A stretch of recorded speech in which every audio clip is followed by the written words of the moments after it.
What's up everyone? Welcome back or welcome to another weekly dose of video. My name is Aldo. That's my unmade bed as usual. Today I bring you all a very important topic, something that has helped me over the years, has helped me overcome the fear of what other people think about me, remove unnecessary doubts, noise, and what and whose advice should I follow. Nobody knows anything. That's a triggering statement. And you know what? Me and you, we don't know shit. And I'm gonna prove that to you in this video. So stay tuned. Before we begin with the real sauce, we have to introduce a friend of mine, which is the concept of absolute truth. So, what is an absolute truth and are they even real? We are about to find out, I guess. An absolute truth is something that is unquestionably true. You cannot see the thing in any other way. No other perspectives are allowed. 2 plus 2 is 4. The square has 4 sides. And actually, now that I think about it, even then, there are little other ways to see these things. I recently heard in a podcast a very interesting statement. It is wrong to kill. Now you would consider this statement an absolute truth. But is it? Well, if you think about it, are there any other ways to see the act of killing? And I'm not talking in good or bad way. That's mainly because once we bust the myth of absolute truth, you are now gonna see that good and bad are just labels, which are subjective to some degree, so it's not even about that. What I'm saying is there could be other ways to see the act of killing. For example, if someone is physically threatening yourself, your family, and you end up, even by accident, killing the man / the woman, is that really good or bad? If an animal is suffering a lot and has to be put down, is that good or bad? You shouldn't start your villain arc. Or maybe not. Don't even try. I am, of course, Batman and I'm gonna get you. So don't even try. The purpose of these examples were to raise some doubts. It is possible to see the act of killing in other perspectives. So the statement, it is wrong to kill, can be an absolute truth, since you can see it in other ways. And if this worked for this extreme example, imagine day-to-day life things. That's gonna get insane. We are gonna get deep now. We are getting also closer to the first goal, which is how to overcome other people's opinions about yourself, what other people think about you. If there are no absolute truth in life, that also means that there isn't the way to live your life, but there is your way to live your life. So whatever anybody can think about yourself, it's most likely a product of their experiences, whatever they went through. You can imagine that people have a filter in their eyes from which they see their reality, which is of course shaped by their personal experiences. So whatever anybody can think of yourself, first, it's more about them than you, since they see reality with their eyes. Second, you gotta ask yourself, does that person really know you well? This is gonna sound super crazy, but the person who knows the most about you, that it's even scary at times, it's you. What does this mean? This means two things. First, your opinion about yourself is way above their opinions about yourself. That's pretty easy. The second thing, whatever they are thinking might not even be true. And let's put the super tiny case in which they get their shot they shoot their shot, and by extreme luck, they know something about yourself, they say something about yourself. I see this more like an opportunity to grow, to get better, to work on your weaknesses. So I don't think there should be fear in places in which you can find opportunities to grow or lies. Like, let's say you are a tall guy, someone comes up to you and say, "You're short." I mean, okay, I guess. Your reaction would be pretty much emotionless. So that means that you don't care in places, you don't genuinely care in places in which there are lies. And on the other side, opportunities to grow. So it sounds more like a nice thing. Now that we are answering the question on why you shouldn't fear what other people think about you, we are also transitioning to removing any doubts and unnecessary noise.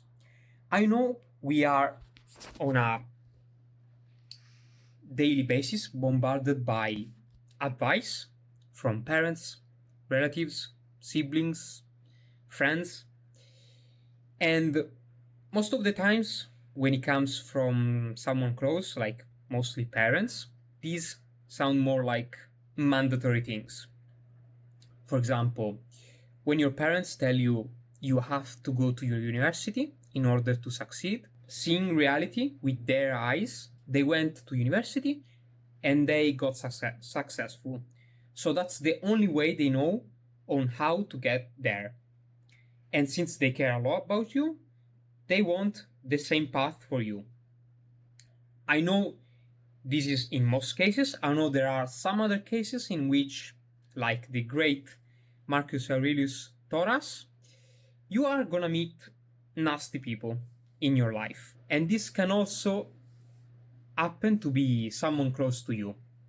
So you gotta also understand that not everyone wants what's best for you, but it's still okay, since if you're aware of the things that people say to you are a product of their experiences, of their reality, it puts you in a position of more control. Let's just put it like that. A friend comes up to you and say, investing is risky. You can lose a lot of money.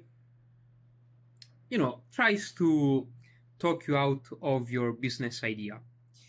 You can understand that your friend might have a relative or even themselves in person. They had terrible experience with business, and that's why they care about you and they don't want the same thing happens to you.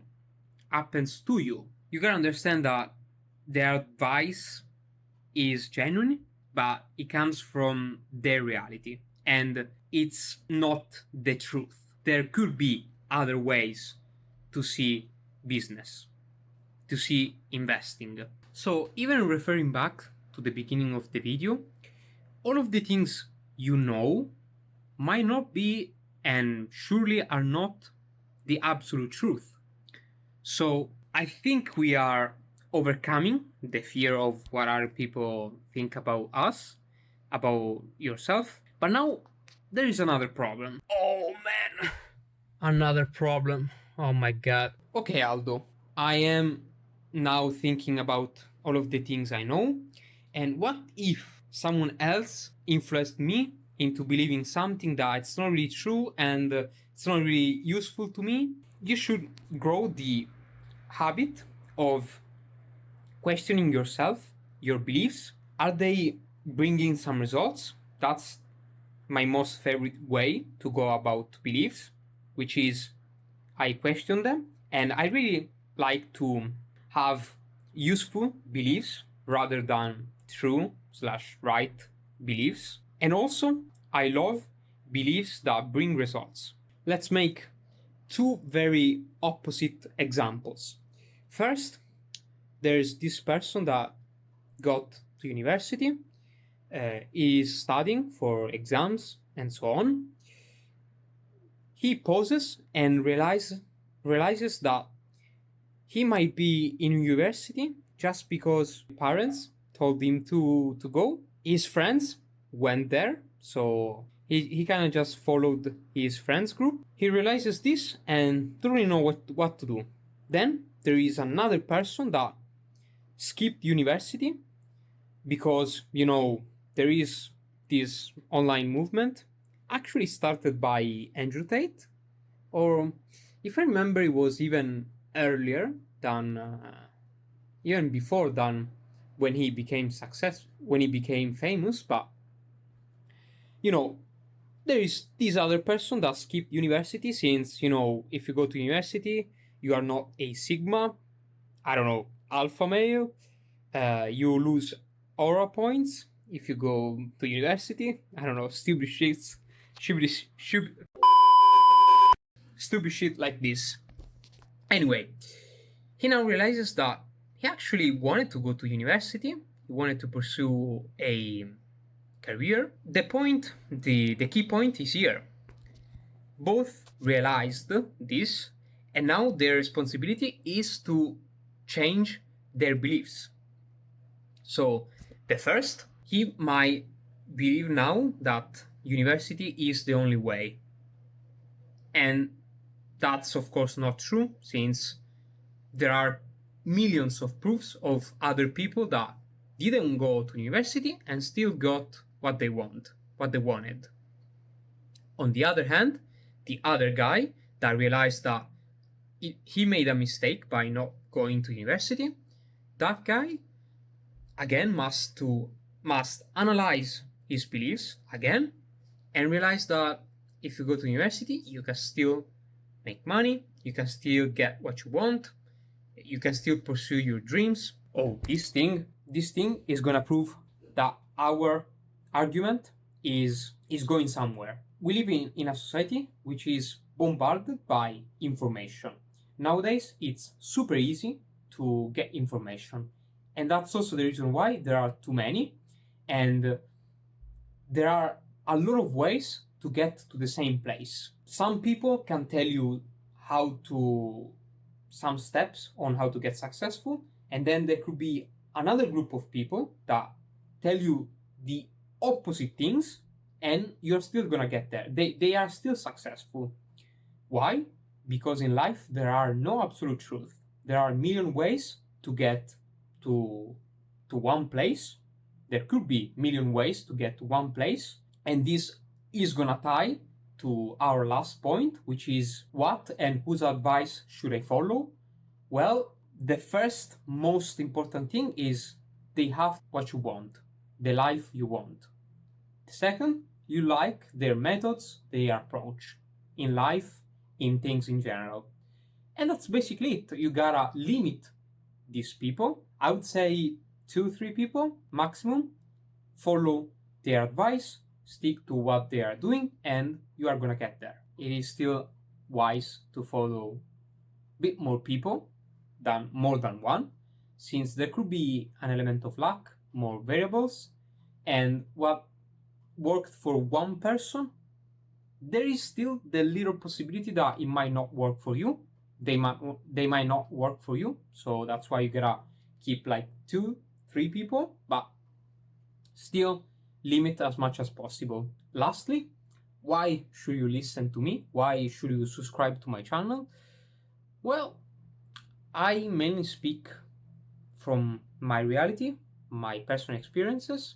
If I told you that I was able to overcome the fear of what other people think about me, other people's opinion about me in general, if I was able to overcome this by just changing my perspective, if I told you that I'm able to limit the amount of information I get to still get results, the only way to know that I am getting these results and this advice works is to subscribe to the channel.